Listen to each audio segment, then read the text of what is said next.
independent filmmakers and producers are often, in fact, completely dependent. We've seen they're dependent on financiers to finance their films. They're dependent on a whole chain of gatekeepers to find an audience for their film. And as Pete mentioned, this chain starts with often the financier, the festival, the sales agent, the distributor, and then all the different sub-distributors that distributor has to sell to. And filmmakers have no direct link to their audience if they go with the system. And even if you do find a distributor for your film, often the deal you're going to do is for 15 to 25 years, and you're going to have to depend on that distributor to keep your film alive for all that time. And we've seen that once you buy into the system, it's a system that's competing with films that have far more money than your distributor is going to have to distribute your movie. So it's not surprising that only a very small handful of independent films actually are successful each year, and the vast majority have little or no distribution at all. But now the internet is enabling people to reach audiences directly. There aren't the gatekeepers that were there before. People aren't totally dependent on these gatekeepers to reach an audience. And so I think, in fact, it's a really exciting time to be a filmmaker. And it's the first time that filmmakers have the actual means to production, that own the means to production and to distribution now. And I think, Pete was talking before, about, powering the audience kind of have the power to choose now. The audience needs the power to choose. Actually, filmmakers have the power now to sort of choose how they get to audiences. So the first example we're going to talk about is a filmmaker called Robert Greenwald. And unfortunately, Robert can't be with us today, but he's made a video presentation, especially for Power of the Pixel. So Robert and his company Brave New Films are totally independent. They don't rely on any form of traditional distribution or financing to finance their movies or to distribute their movies to find audiences. So we're going to listen to Robert's video now. Please make it up. Hello, I'm Robert Greenwald, director and producer, and greetings to everyone at the Power to the Pixel conference.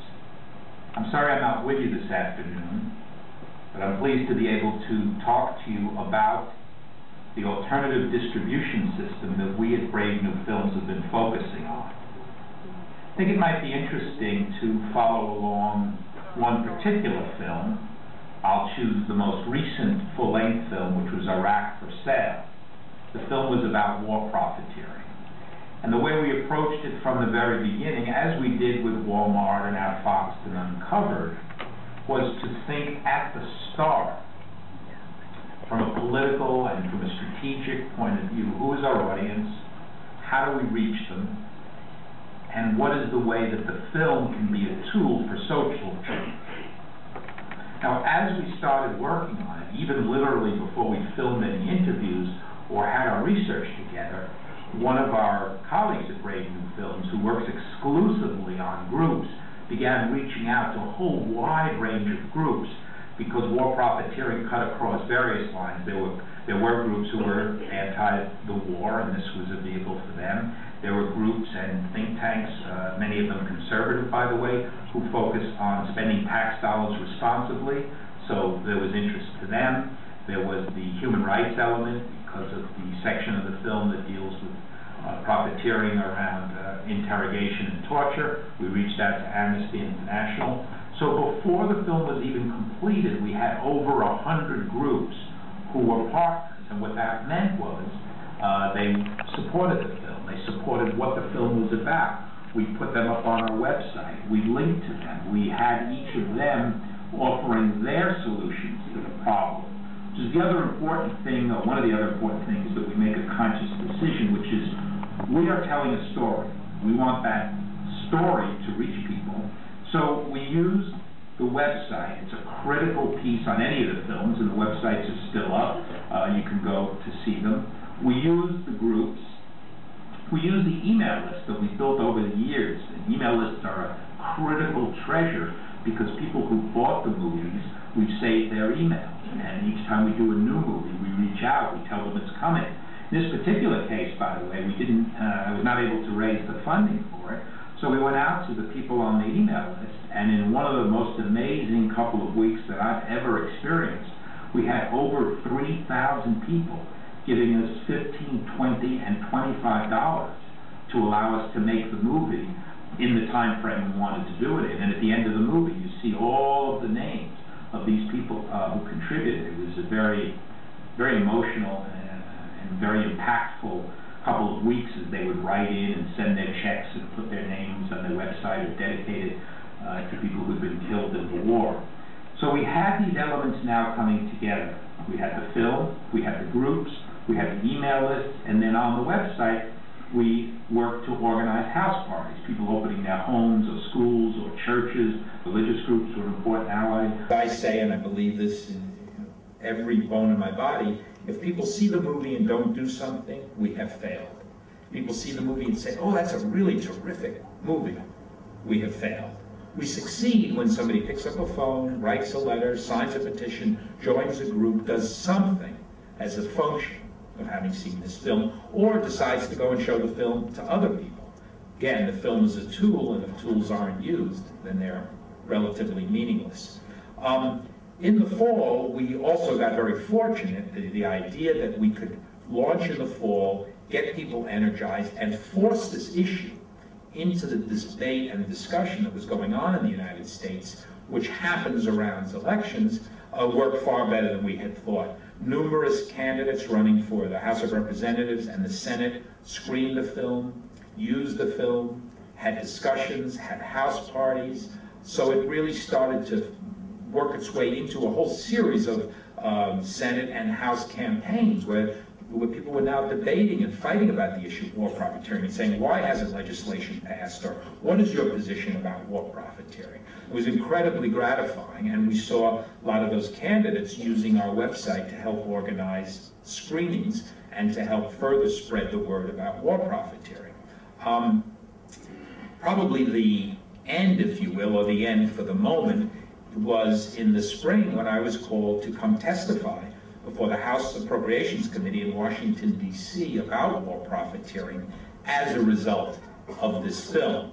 So from starting with an idea, getting the film made, having hundreds of thousands of people see it, screen it, house parties, we're sending it out to libraries, we sent 10,000 copies overseas to soldiers who requested it, who gave it around, and then culminating in Washington, D.C., where members of the House were questioning me about how we found our information, what kind of legislation could they do to fix the problem.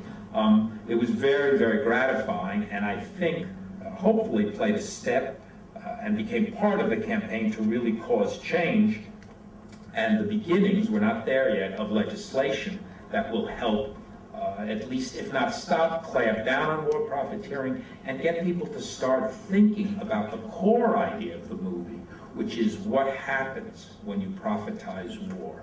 What happens when you take a function of the state and turn it over to corporations who are there to make profit?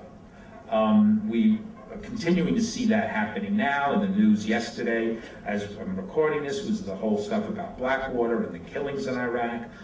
We've been creating special videos around Blackwater that we're pushing out. So the film continues, the website continues, and the campaign continues. Finally, let me just say that those of you who aren't on our email list, I hope you will get on them, go to any one of our websites, because what we're doing this year, we're not doing a full film. We're doing short 2, 3, 4-minute pieces. Again, the same goal, to create these pieces so that people will and can use them for social change. And we've had some staggering successes. We reached in July over 1 million views. We reached in August over 1 million views. We fought Fox Network and helped stop one of the debates that they were going to sponsor. We started the first petition to impeach Attorney General Gonzalez.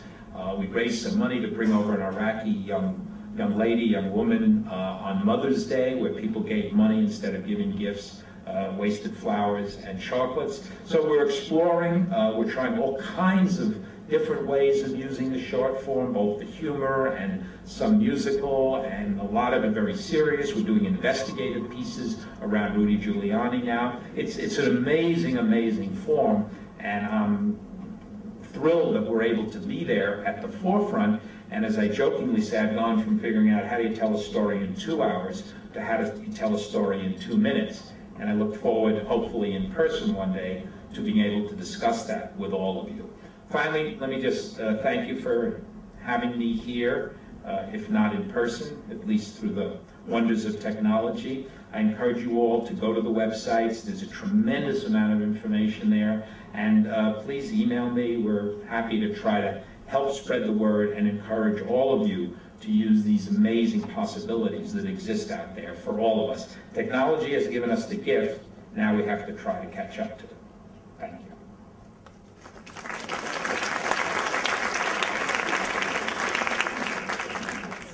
So just a couple of things that Robert didn't mention I think are really interesting in this video, is that he kind of got inspired to release his film. He kind of started this distribution method over a series of 4 films, and the second film was a really good example, Outfoxed.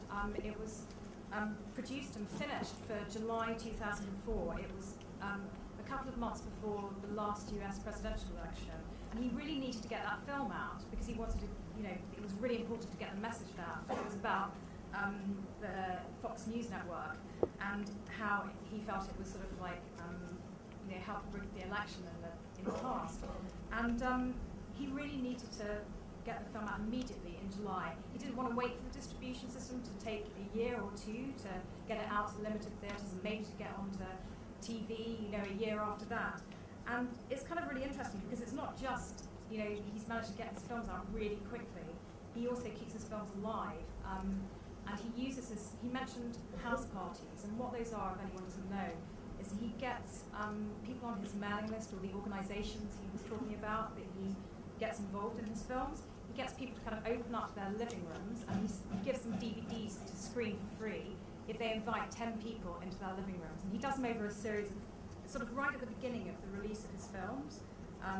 For Outfoxed, he did 2,500, so 25,000 people saw his film one Saturday night, and then he did a kind of teleconference afterwards, and then it went on sale on DVD afterwards. So it's given out for free, then it's for sale on DVD on Amazon, on his own website as well, and then there's a kind of audience proof for it, and often his films are released theatrically and broadcasters come afterwards and buy the movie, so it goes in a completely different order to the normal sort of release window. And it's really interesting looking on his website. It's bravenewfilms.org. All the addresses, by the way, of all the people who are talking today are in the back of the book in the resource section. But if you look on the website, he has this tool called Brave New Theatres, and anyone can organise a screening of his film anywhere in the world.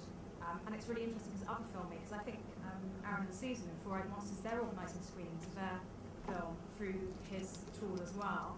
And it's really easy to use, and it's a kind of really simple idea. You simply sort of set up a screening, you buy the DVD of his movie, and you just get people to say, to come to the screening. You say how many places you've got. It could be in a community hall or a school, or even a theatre that you've booked up, or it could be in your living room. And you can see from his films they're still being shown all over the world if you look through the Brave New Theatres section.